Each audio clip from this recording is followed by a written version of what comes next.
Oke, ini video yang part 2. Nah, jadi gimana sih nasib anak yang terlahir dari hasil perzinahan, yang ibunya itu hamil duluan gitu loh. Yang pertama, anak tersebut dinasabkan kepada ibunya, bukan kepada laki-laki yang menzinai dan menghamili ibunya, walaupun akhirnya laki-laki itu menikahi ibunya dengan sah. Jadi tadi yang disebutkan part pertama.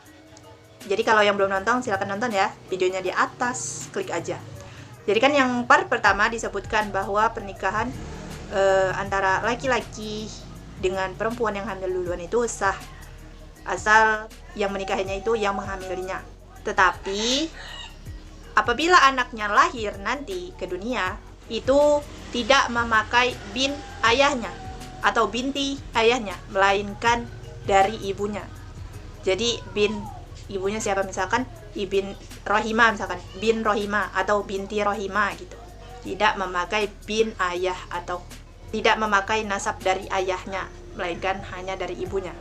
Dan pernyataan ini tidak dimasukkan ke dalam keumuman hadis tersebut. Hadisnya berbunyi seperti ini: anak itu haknya laki-laki yang memiliki tempat tidur suami yang sah, dan bagi yang berzina tidak mempunyai hak apapun atas anak tersebut. Ini disebabkan karena laki-laki itu menikahi perempuan yang dia zinahi dan dia hamili. Setelah perempuan itu hamil, bukan sebelumnya. Meskipun demikian, laki-laki itu tetap dikatakan sebagai bapak dari anak itu apabila dilihat bahwa anak tersebut tercipta dengan sebab air maninya, akan tetapi dari hasil zina. Nah, oleh karena itu orang yang benar-benar menikah karena bukan sebab hamil ya, itu artinya pernikahan yang benar-benar sah, bukan karena sebab apapun, itu nasabnya kan ke ayahnya gitu ya, bukan ke ibunya.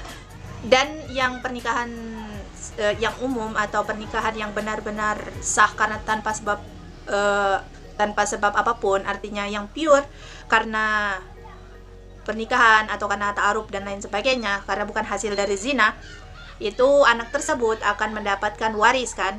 Tetapi beda halnya dengan anak yang lahir dari ibunya yang hamil duluan. Harta warisan itu terputus, jadi dia tidak mendapatkan harta warisan sepeser pun. Oke, pada intinya anak yang lahir dari hasil perzinahan itu yang pertama, ruginya itu di situ ya. Pertama, dia tidak boleh memakai nasab bin atau binti dari ayahnya, melainkan dari ibunya. Yang kedua, dia tidak boleh ayahnya yang menghamili ibunya yang telah menikah tersebut tidak boleh menjadi wali. Kalau anak yang menikah itu harus wali hakim gitu ya. Jadi harus wali hakim, tidak boleh walinya ayahnya. Walaupun ayahnya yang menghamili ibunya itu tidak boleh tetap.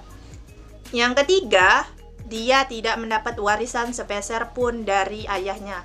Yang keempat, jika yang terlahir laki-laki, maka dia mempunyai adik perempuan, misalkan ya, dia mempunyai adik perempuan, dia tidak boleh menjadi wali bagi adiknya.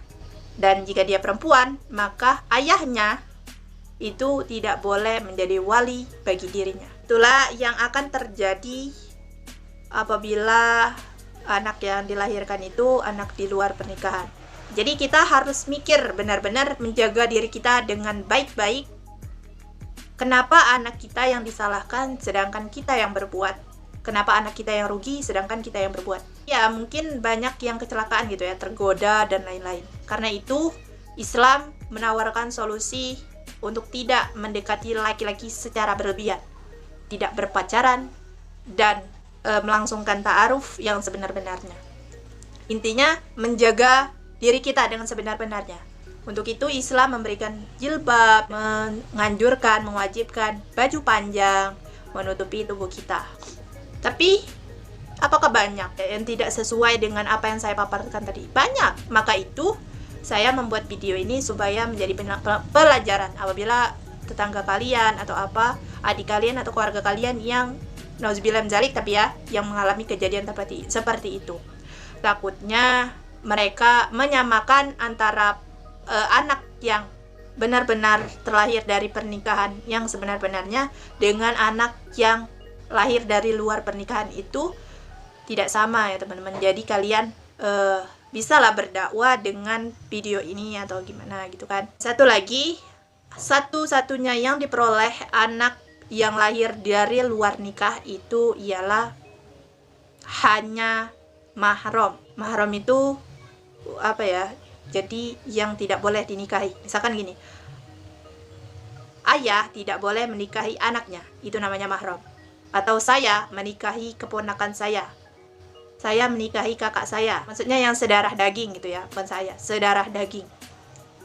Itu satu-satunya yang didapat. Jadi mahram tetap mahram, karena tidak bisa dipungkiri bahwa anak yang lahir dari luar pernikahan itu tetap darah daging dari ayahnya yang melakukan perbuatan tersebut. Sangat mengerikan sekali ya teman-teman. Jadi jagalah kakak atau putra-putri kalian, atau adik kalian, atau siapapun keluarga kalian, teman kalian, jangan sampai kita terkena seperti itu. Nauzubillah min dzalik. Semoga Allah tetap melindungi kita dengan keadaan apapun, dimanapun dan kapanpun, dimanapun kita berada. Terima kasih untuk kalian yang menonton video ini sampai habis. Semoga bermanfaat. Jangan lupa klik subscribe, like, comment, and share. Wassalamualaikum warahmatullahi wabarakatuh.